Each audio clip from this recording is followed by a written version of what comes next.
happened for Osage High School? Welcome to the first episode of Tribal Review for the 2021-2022 school year.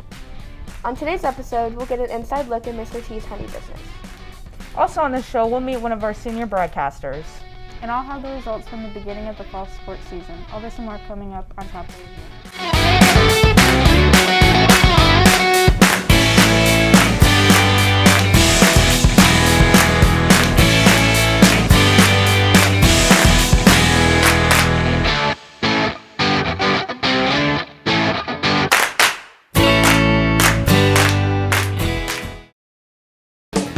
TLC Automotive is an independent family-owned auto repair and maintenance facility that provides vehicle inspections, oil changes, wheel alignment, engine repair, and much more. Open 7:30 a.m. to 5 p.m. Monday through Friday, closed Saturdays and Sundays. Giving straight answers that you can trust about your vehicle is what we do at TLC Automotive. Located at 22 East Walnut, Independence, Missouri. Call Jim Carlson at 816-833-4411 to schedule an appointment. Hey there, Osage High School. I'm Sarah Relihan. September is National Self-Care Awareness Month, so make sure you are taking care of yourself the best that you can. And I'm Karina Hernandez. Today is Wednesday, September 15th, 2021, and here are your latest school news stories.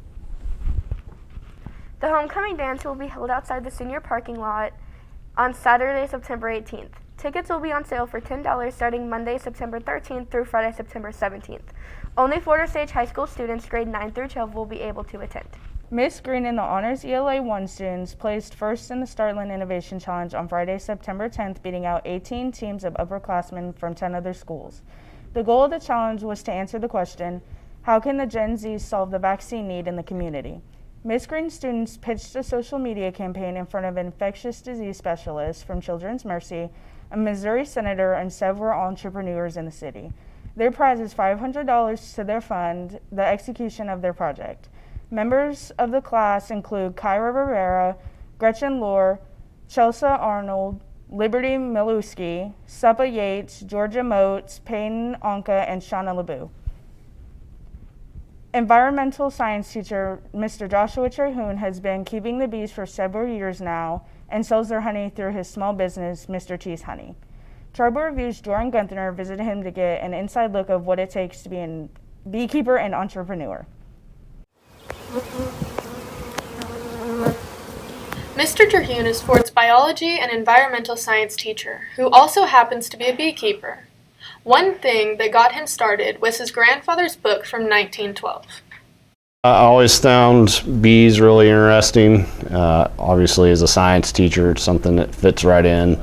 And then kind of my last incentive to do it was when I graduated with my master's, my uncle gave me a book that was my grandfather's about beekeeping from 1912 when he went to Mizzou. Terhune markets his honey on his Facebook page named Mr. T's Bees. Alejandro Castillo loves how the honey is locally made and sold. Mr. Terhune makes his honey locally, and local honey is better for you and healthier than store-bought honey. Mr. Terhune's bee farm is located in Liberty, Missouri, where he lives. Taylor White thinks he is very talented in his beekeeping ways. I honestly think it's an amazing talent, and I don't know, it's just really cool that he makes his own honey and also sells it for a good cause for others, because who doesn't love honey? So I think it's amazing what he's doing. As of now, Mr. Terhune has about 20 hives. In a strong hive, there's about 50 to 60,000 bees. My name is Jordyn Gunther, reporting for Tribal Review. Thanks, Jordyn. It was actually really interesting to learn about that. It kind of makes me want to go get some honey from him. I probably will go get some honey from him. Okay, so after the break, we'll find out more about one of our broadcasters, so stay online with us. We'll be right back.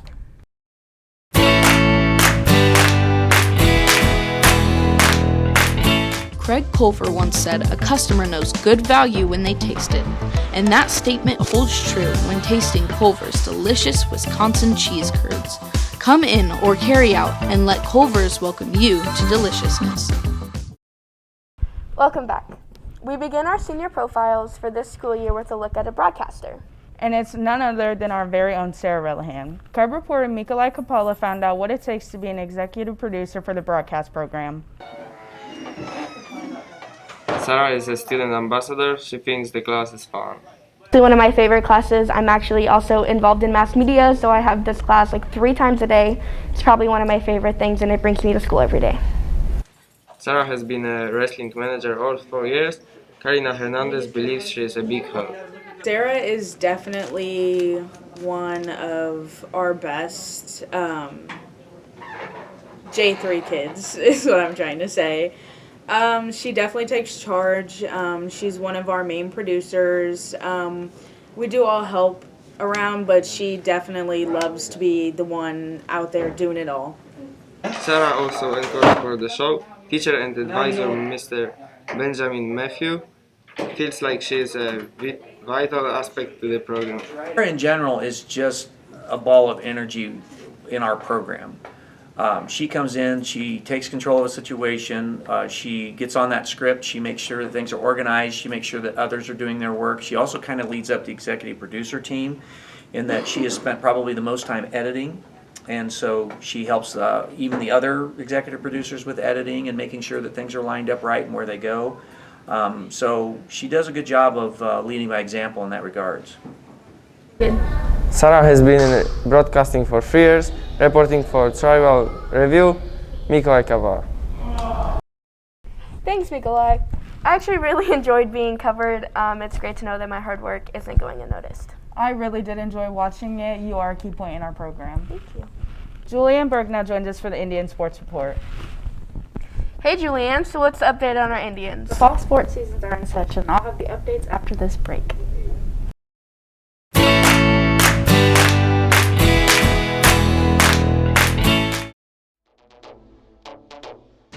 Big Frog Custom T-shirts and more is the perfect place to celebrate your smile. Visit the store and choose thousands of designs. At Big Frog, you can set up your online pop-up shop full of custom apparel. You can design a line of apparel, select your sale price, and customize how long your pop-up shop lasts. There are no setup or design fees, so you can get as little or as many shirts as you desire. Come and set up your pop-up shop today at Big Frog, located at 2100 East Jackson Drive in Independence. Hey guys, I'm Julianne Burke with your Indian Sports Report. The varsity football team started their season by hosting St. Joe Central on August 27th. The Indians dominated St. Joe Central 61-21. Lorenzo Finner led the offense with 133 yards rushing and completed key plays like this one to get the offense ahead early in the game. Jaden Penniman held the St. Joe Central offense with key blocks like this. They then hosted Staley on September 3rd and pulled through to defeat the Falcons 36-21. On the offensive side, Xander Shepard secured the win by taking a total of 12 points on the night. Defensively, Ryan Thorpe forced 2 fumbles while Daniel Tapasoa had 2 fumble recoveries. The team then traveled to North Kansas City on September 10th and lost to the Hornets 28-13. The team now sits at 2-1 on the season. The softball team started their season at the Northland Tournament on August 30th through September 1st. The girls started strong with a dominating win over Grandview 18-0. The girls went on to beat Winnetonka 15-0. They finished by defeating Park Hill South 10-1 to secure the first place finish. The girls suffered their first loss at home against Park Hill South on September 7th, 16-1. The girls went on to travel to Oak Grove on September 8th and bounced back with a win against the Panthers 7-4. The girls then hosted North Kansas City on September 9th and came up with a big win over the Hornets 11-0. Savannah Short hit a 2-run homer to lead the Indians from the plate. Alexis Smith pitched the shutout, only allowing 4 hits while fanning 5 Hornets. The Indians kept the shutouts going with an easy 10-0 rout over Oak Park on September 13th.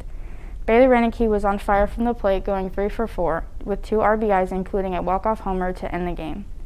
Madison Hasty earned the win with a shutout, only allowing 2 hits and striking out 2 Northmen. The team now sits at 6-1 on the season.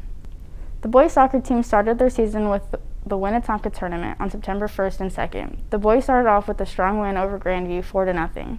They then faced Lincoln College Prep and lost a close one 2-1, securing a second place finish. The boys then traveled to play at the Excelsior Springs tournament on September 7th through the 11th. They started strong, facing Excelsior Springs and defeated the Tigers 3-2. They then faced Kearney and beat the Bulldogs 4-0. They then faced North Kansas City in the championship match and lost to the Hornets 3-2, giving them a second place finish. The team sits at 3-2 on the season. The girls' tennis team started their season off with a win against Dalton 7-2 at home on August 30th. They then traveled to Oak Park on September 1st. The girls suffered a loss to the Northmen 9-0. The girls then hosted William Chrisman and lost to the Bears 6-3 on September 7th. The girls traveled to Winnetonka on September 8th and beat the Griffins 8-1. Finally, they hosted Raytown on September 9th and beat the Blue Jays 9-0. The girls currently sit at 3-2 on the season. The volleyball team started their season at home against Grandview on August 30th and beat the Bulldogs 3-0. They then traveled to Odessa on August 31st and lost to the Bulldogs 3-0. The team hosted Winnetonka and defeated the Griffins 3-0 on September 2nd. Finally, they traveled to Oak Park on September 7th and lost to the Northmen 3-0. The girls now sit at 2-2 on the season. Well, that's all for your Indian Sports Report. I'm Julianne Burke. Sarah and Karina will have more news after the break.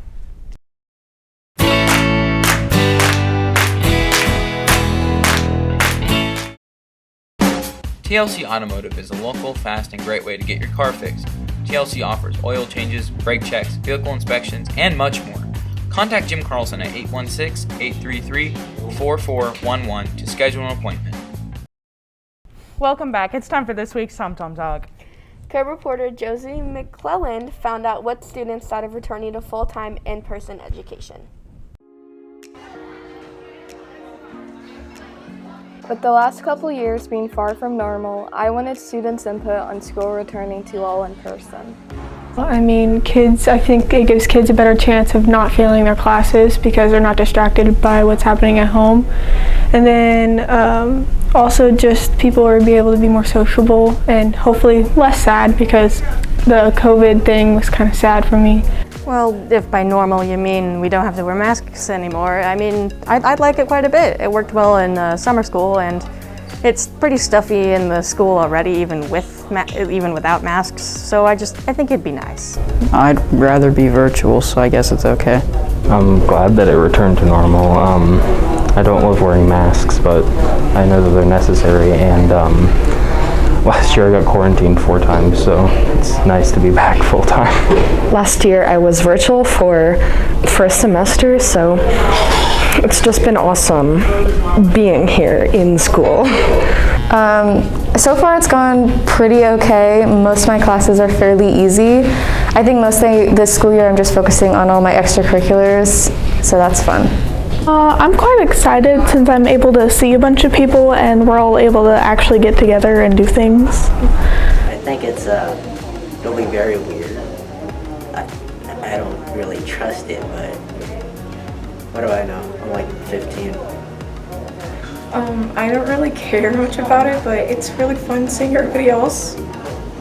I still feel as if teachers are too lax with their enforcement of mask wearing, as I'll still see kids with masks not covering their noses or sometimes not even on. They won't even get a heads up about it or anything. I think the new school year is definitely interesting, and it's weird to see so many people back in one place again. I'm Josie McClellan, and I'm from Tribal Review.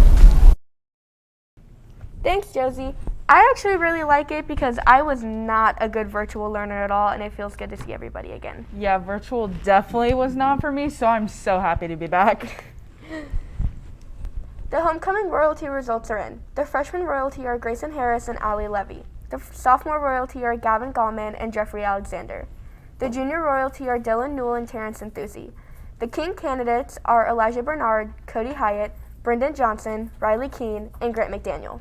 The Queen candidates are Jordyn Dalton, Elayna Lamb, Savannah Short, Morgan Watkins, and Taylor White.